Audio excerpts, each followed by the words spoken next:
Hai, nama gue Vini. Gue bekerja sebagai karyawan swasta. Di sini gue akan berbagi cerita mengenai impian gue memiliki rumah.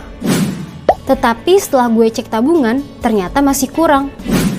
Akhirnya gue gelap mata. Gue pun meminjam uang dari program penawaran dengan SMS. Dan pinjaman gue pun keluar. Gue mengajak kedua orang tua untuk melihat rumah impian gue. Pada awal-awal pembayaran, pinjaman gue aman. Sampai akhirnya datang pandemi COVID-19. Di sini gue terkena dampak COVID dan gue pun di PHK dari perusahaan gue bekerja. Gue pun tidak bisa bayar pinjaman karena saldo tabungan gue kurang. Akhirnya gue mendapatkan SMS yang kasar dari si penagih pinjaman. Gue pun ditelepon dengan nada yang kasar dan penuh ancaman. Dan penagih itu pun memblast SMS ke semua nomor yang ada di kontak gue.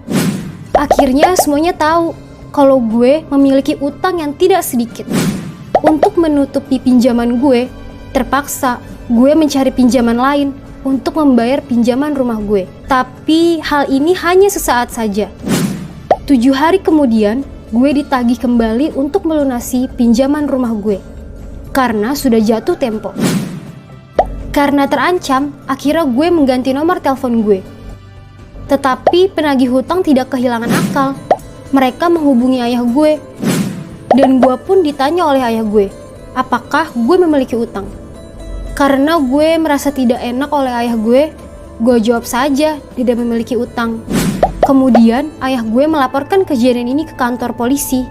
Karena hampir tiap hari ayah gue diteror oleh penagih hutang.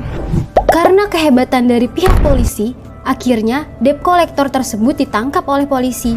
Saat ditanya oleh pihak kepolisian, debt collector tersebut hanya menjawab bahwa ia disuruh oleh perusahaan XYZ untuk menagih hutang. Akhirnya, pihak kepolisian menghubungi perusahaan tersebut, tapi dari pihak perusahaan menjawab bahwa debt collector yang ditangkap bukan karyawan dari perusahaan tersebut. Itu tadi kisah gue.